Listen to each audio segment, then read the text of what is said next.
Welcome to Jairam Higher Secondary School.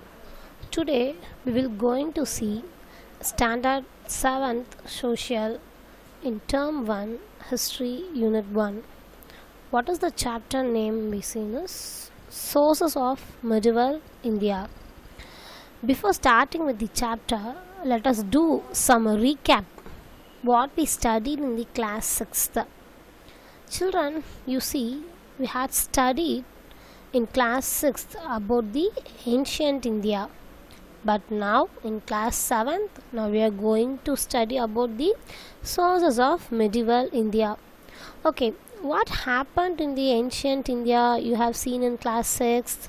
It is related to Stone Age, earlier citizens, that is Indus Valley civilization, Harappan civilization, even we covered Vedic age too, and first empires of Ashoka and the empires of Hindu kings during the period of 4th century to 7th century. Okay, now in class 7th we will study about medieval India. You see, what does mean by medieval India, dears? Can you have any remember? Okay, in ancient India there will be a Hindu period. In medieval India there will be a Muslim period. In this Muslim period is said to be as a medieval India. Okay, let me get into the lesson.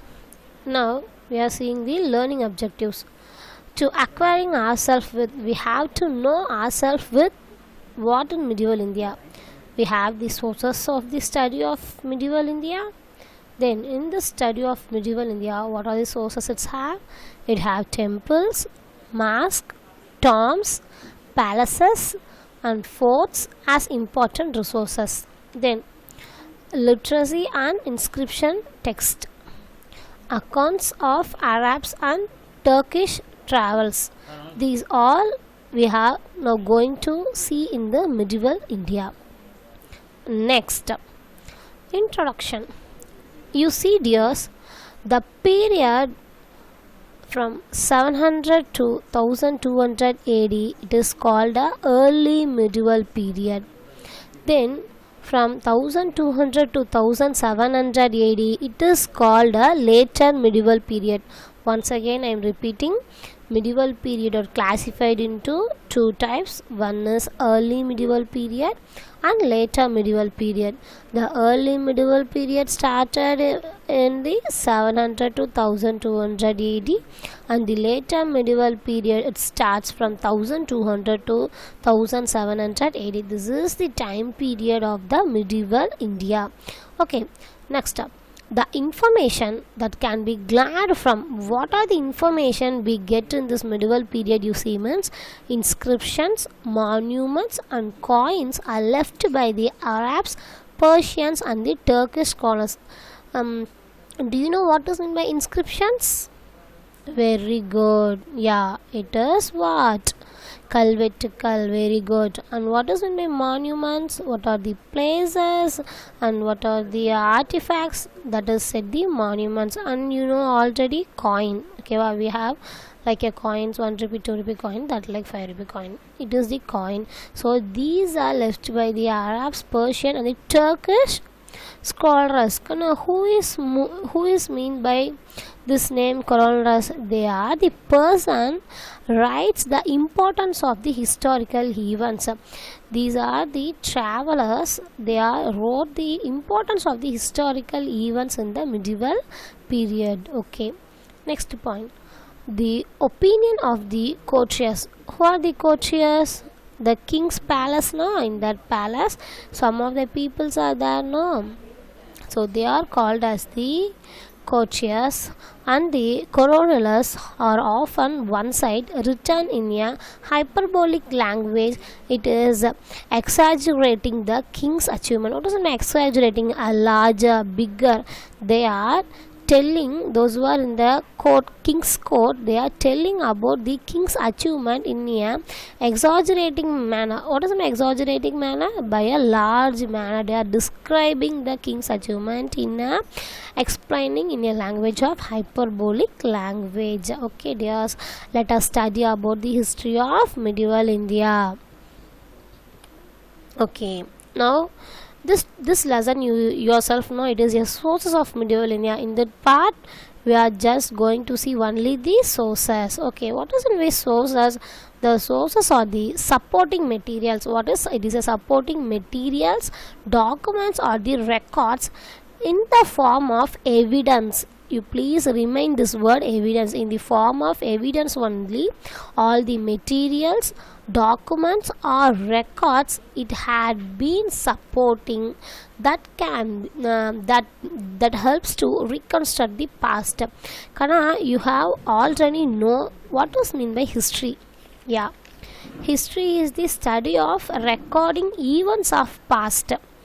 You know very well, it is history means what?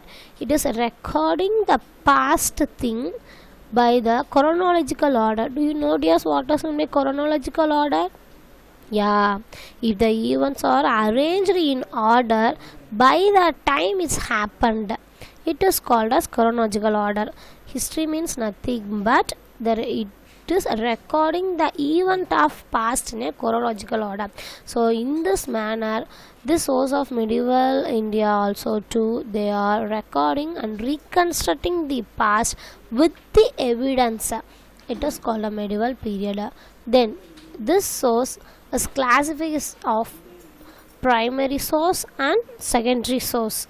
First of all, now we are going to see today about the only primary source. Then tomorrow we will see about the secondary source. Okay, you see dears, what does primary resources consist of? This primary resources consist of three important things. What are it means? Inscriptions, monuments and the coins and the information available in them. Okay, wow. In primary sources it contains only the inscription, monuments and the coins. You see in the primary resources there is no any written source by the what we can say that travelers like that, then the scholars, then the literacy works, that like there is no, they are wrote only in the stones. Okay, so this called as inscriptions and monuments and the coins.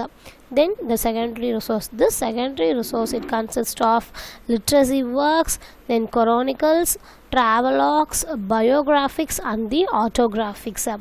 Then let us see the inscriptions of primary resource. You see dears, inscriptions. The inscriptions are writing on a solid surface such as rocks, stones, temple, wall and metal. Do you clear? Why these inscriptions are written on the soil surface? If we write on the paper means it may be get damaged. So in that period they used to write in a solid surfaces like rock, stones, temple walls and metals etc. You see, the king royal decrees, dedication and donations, monument, raising, commemoration of victories in war. Dears, I so think you have know the king's royal decrees. What is in by decrees? An order given by the government. Some orders given by the government like what we say அரசாணை like that we say no. So that type is called the king royal decrees, that also given, and the dedications. Okay, dedications and the donations. I so think what do you know dedications? Yeah, it serves for the people, it is called as dedications, and donation, the gifts for the people, it is the donations by the king.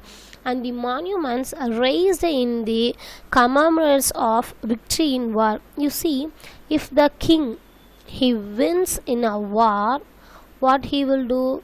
by the victory of the war, he make a monument in that place by the remembrance of the victory. So it is called a monuments raised in the commemorations of victories in war. Yeah. Shall we go to next? Yeah. You see, dears, various types of lands gifted by the Chola period. In the medieval period, in various types of lands were gifted by the Chola king. The Chola king, they gifted a lot of land by the different types. You see, it is called as inscriptions and the copper plates. All these are the Chola kings, what they are gifted, it is rotated by inscriptions and also by in copper plates too. They are, what are the gifts given by the Cholas are Velang Vagai, it is the land of non-Brahmin proprietors. What does mean by non-Brahmin proprietors? Yeah, the people who did agriculture in that period, they are called as non-Brahmin proprietors. Very good. They are did the agriculture works are called as non-Brahmin. They are called Velan Vagais. Then the next is called as Brahmadeya. What does mean by Brahmadeya? The lands gifted to Brahmins. Who are the Brahmins? The temple related works doing, they are called as Brahmins. So the land gifted to Brahmins is called as Brahmadeya. Okay. The next we are going to see Shalaboha. What does mean by Shalaboha? The land for the maintenance of a school. Those who are maintaining the school, they are called as Shalaboha. Then Devadana. Devadana, the land gifted to temples. Where the temples are building, it is called a Devadana. Then Pallichandam. Pallichandam is a land donated to Jaina institution. I so think you hope that Jaina institution means the Jains. The Jains institution also they donate some lands. It is called as Pallichandam. You see here, it is called a copper plate. Have you remember this? I had said here no. Inscription means that is in the stone returned one, and the copper plate means this is a copper. In this copper they used to write, you see here they had write about the kings victories and monuments, everything stories are written here only in the copper plate. If they used to write in the paper, it will be torn or it will be get damaged. So in that period they used to write in a copper plate. So you see here is the copper plate. Yeah. Shall we see next topic? I already say in this medieval period there will be a Islamic period, that is Muslim period. No, you see here the Islamic Persian they practiced high cost of copper plates. You see this Islamic Persians they used high cost of copper plates. There is a copper plates which contains low cost, medium cost and high cost. In this one, this Islamic Persian they used to practice only the high cost of copper plates. It is made of palm leaves. What leaves? Palm leaves and paper chips. You know what is in the palm leaves, or you have seen already before picture. And the paper chipper, you know what is my paper. Yeah, it is from the 13th century onwards. From 13th century only the Islamic Persian practiced to what copper plates in the palm leaf and paper chipper. Okay, the copper plates grants issued during the later Chola period. It is in the centuries of 10th to 13th century. Teachers who were Hindu, Buddhist or Jains are two persons of eminence. Kana, I know what does mean by eminence. Eminence people means educated people in society. So they are called as the eminence people. What does it mean by eminence people? Educated peoples. Okay, educated peoples. With the educated peoples they used to write this copper plates. Yeah, now it's clear for you. Okay. In stone inscription, the beneficials of a donors is recorded. You see, if you see in a one stone inscription, those who are written in that, you see, those who are donate that stone, they will recorded their name in itself. Okay, so the stone inscription, the beneficiaries of a donor is recorded. Yeah, you see, Tiruvallankadu plates of Rajendra Chola one. See, this copper plate consists of two plates. A best example is only this two notable examples. You see, Tiruvallankadu plates of Rajendra Chola one is the one copper plates example, and the next copper plate example is anvil plates of Sundara Chola. So these two are the notable examples of paper plates. Okay, now you see, in Kanchipuram district there is one inscription. It is called as Uttarameru inscription. I am not mentioned here, just I am saying you what is the inscription name. Kanchipuram district, in Kanchipuram district you have Uttarameru inscription. It provides a detail of the village administrative was conducted, how they it tells about how the village administration have conducted there and how they were used it. It says about the detailed process of the village administration in Uttarameru inscriptions. Then next, I hope that you have very clear in inscription. What is in by inscription? The inscriptions are right in the soil surfaces. Yeah, very good. Soil surface only it will wrote. Then it says about the kings various like dedication, decrees, donations and the monuments about the kings. It also written in the inscription, and also it says about the Cholas donating lands like Velanvagai, Brahmadeva, then Shalaboga, Devadana and Pallichandam. Like that, what are the places the Chola kings were donated. And when the Islamic Persians they come, they always used the copper plates in that like we have seen. Now we are going to see the monuments. What does mean by monuments? Yeah, very good. I say you before itself, the monuments, it is a places or a buildings of a king's victory. You see, temples. What is meant by temples? Yeah, Kovilgal. Very good. And palaces. Okay, Aranmanegal. Then mosque. Yeah, you see mosque. The Muslims will pray, no? It is called a mosque. Then tombs, Kallaregal. The tombs means what? Kallaregal. Then the forts, Kotegal. Then minars and the minarets. You know this? Tall towers. Yeah, Tubigal. We call in Tamil it is Tubigals. Very good. Are called by the collective names of monuments. These are called as monuments. In this monuments, you see, the Sultans of Delhi introduced a new type of architecture. I had tell you already itself in this period, the Muslim period. So Delhi Sultan, he used to introduce a new type of architecture. Okay, what is this new type of architecture? Yeah, the monuments that built had arches. You have seen the arches. Yeah, it is like a curve, like one half hemisphere. It is called as arches. And domes too, that like one lima. Domes, it seems like a half hemisphere. If you see the earth, okay, the earth is divided into two parts. It does have a half hemisphere, so that like it will be contain domes. It is used for the government purpose, or in North Indian temples, or some of the temples are like in domes, dome shape only. So, and the minarets as a main feature. Do you know the minarets? Yeah, it is the parallel to the mosque. It is a tall tower. Okay, very good. Shall we see the next about the monuments? Okay, you see, the inscription in this monuments, it contains rich information. In this monuments, it contains very rich information. By clarifying this, we can find it how our medieval India goes on.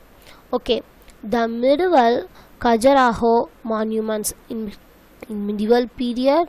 What are the monuments we have? Means the Khajuraho monuments, it is in Madhya Pradesh, and the temple in Konark, Odisha. Have you remembered the Konark? Yeah, it is a sun temple. It is located in Odisha. And Dilwara, it is at Mount Abu. Mount Abu is in Rajasthan. It consists of valuable source to understand the religional center, cultural evaluations in the northern India. It says I already told you that in northern India's only there will be a lot of domes. It represents these places of the monuments. Then temples. In medieval India, you see our temples in Tanjavur, that is Bragadeshwara temples, you had seen already. Then Gangaikonda Cholapuram and Darasuram symbolizes the magnificent structures the later Chola built in Tamil Nadu. It's clear. This are like Gajaraho monuments, then Konark, then Dilwara. These are in the North India, and by coming to our Tamil Nadu temples in South India, there will be a Tanjavur. It is called as Bragadeshwara temple.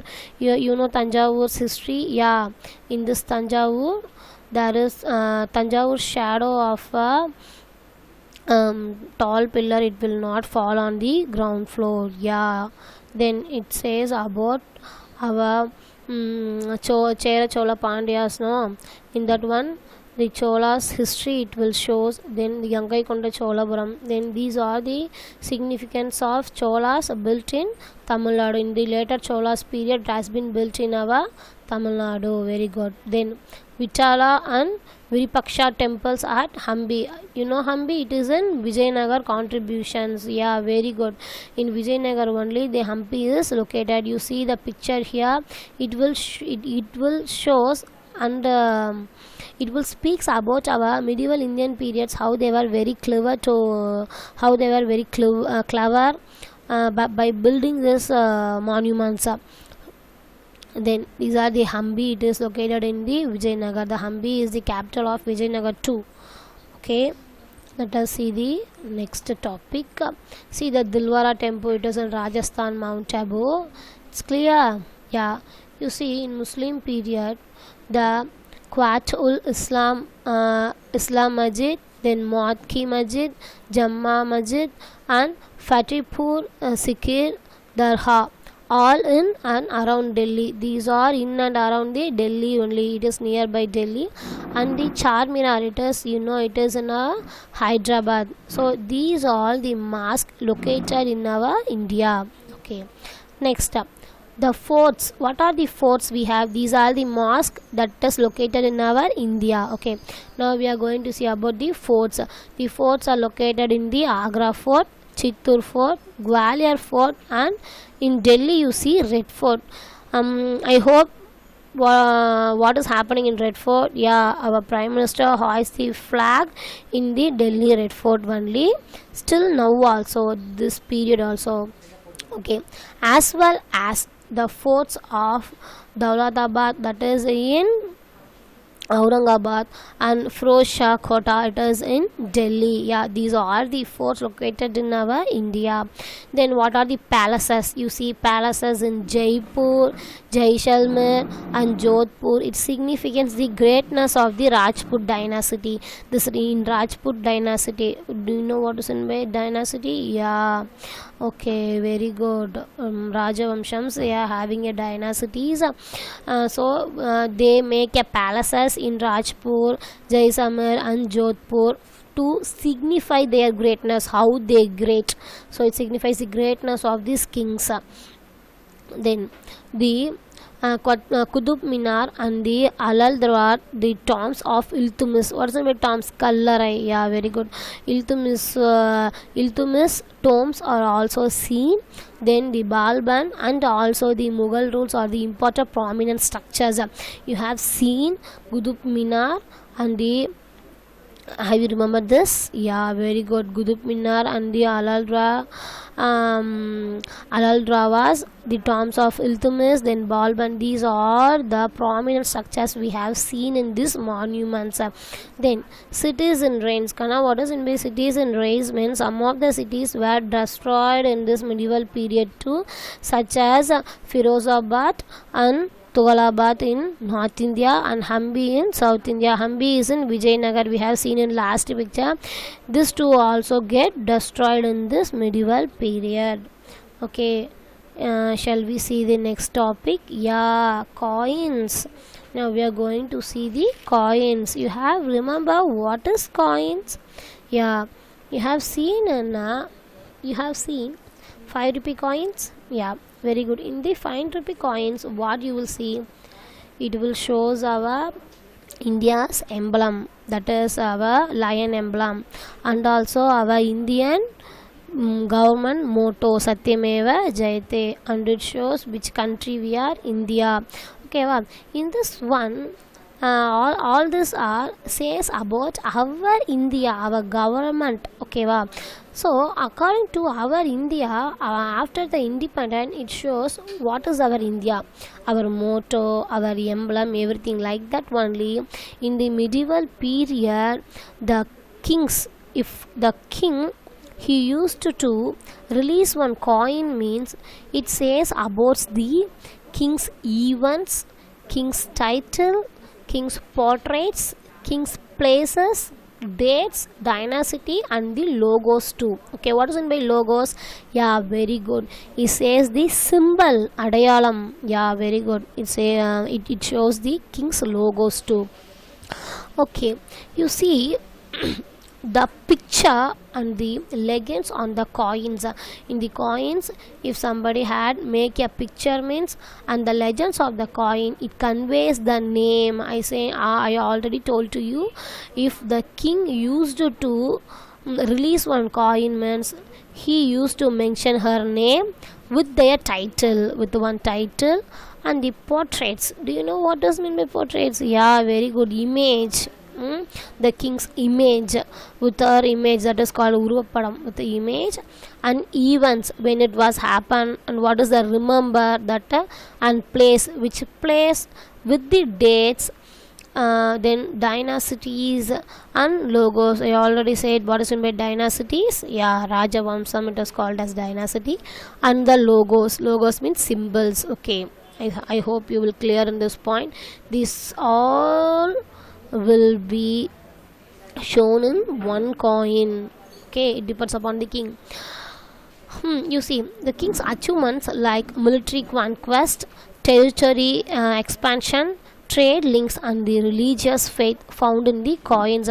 See, if the king get victory, it shows the victories like military conquest and the territorial expansion. What is it by territorial expansion? Yeah, if the king wins in a battle, then he used to annex the land by the territorial expansion, so it is called a territorial expansion. And trade link, do you know what is by trade link? Yeah, business dealings. Those who makes with the business dealings, when they get a victory, it is called a trade links. And the religious faith, like God's faith, it is found in the coin. It shows in the coin itself. If once the king used to release one coin, means you can see in it, by the seeing the coin itself, you will remember all those things in the coin itself, how the king is run the what will we say, how the king runs the India in a good manner. Okay, next, Muhammad Gori. You see, Muhammad Gori has stamped the goddess Lakshmi on his gold coin. Muhammad Gori is one Islamic. He is a Islamic person. He used to stamp a goddess Lakshmi. You see, why he used to stamp goddess Lakshmi? Whether he used to stamp some moons or some other symbols like stars, that like no. Why he used to make a goddess Lakshmi? Lakshmi is our Tamil god. It says how Muhammad Gori is very how we will say means he is very interested in the goddess Lakshmi.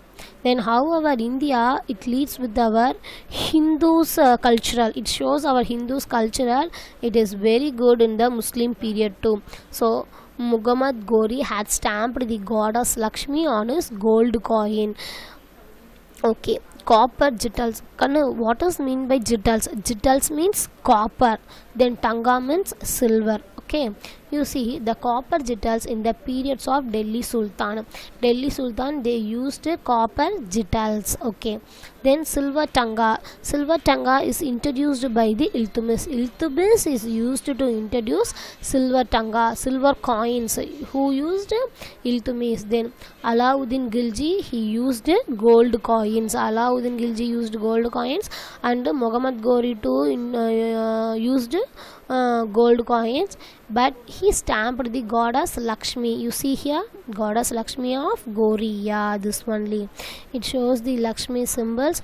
It may be wrote here something at the and at the back of the coin too. Okay. Then the Muhammad bin Tughlaq, he used copper token currency.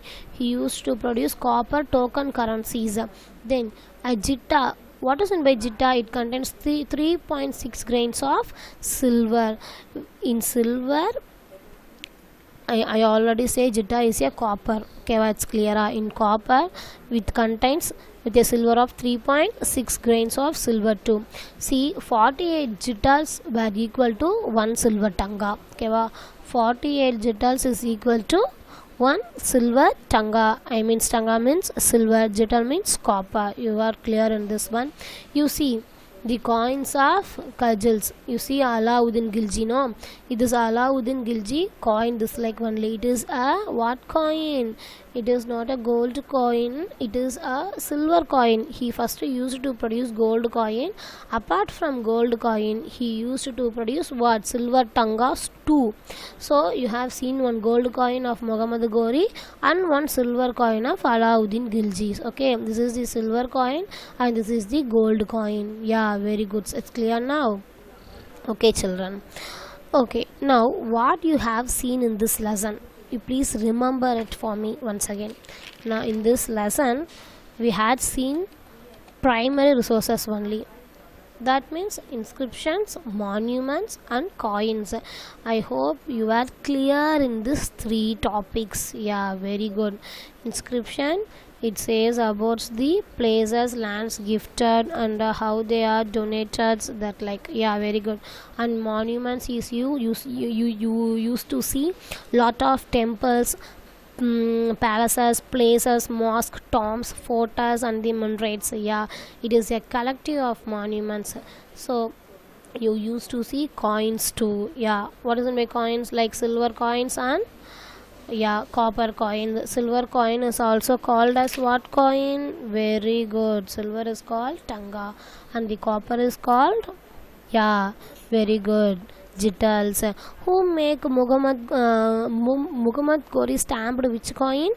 Goddess Lakshmi. Very good. It is a gold coin. Yeah, and one more person who make gold coin. Very good, Alauddin Khilji. Okay, children, Alauddin Khilji used to make gold coin and also silver coin too. Yeah, very good. It shows our economic properties of our country, how we are very wealth in economic properties. Yeah, thank you. From next topic we are going to see in the second part secondary resources. In the secondary resources we are going to see literate works, then chronicles, travelogues, biographics and the autobiographics. Yeah, very good. Thank you dears. We will see you on next class.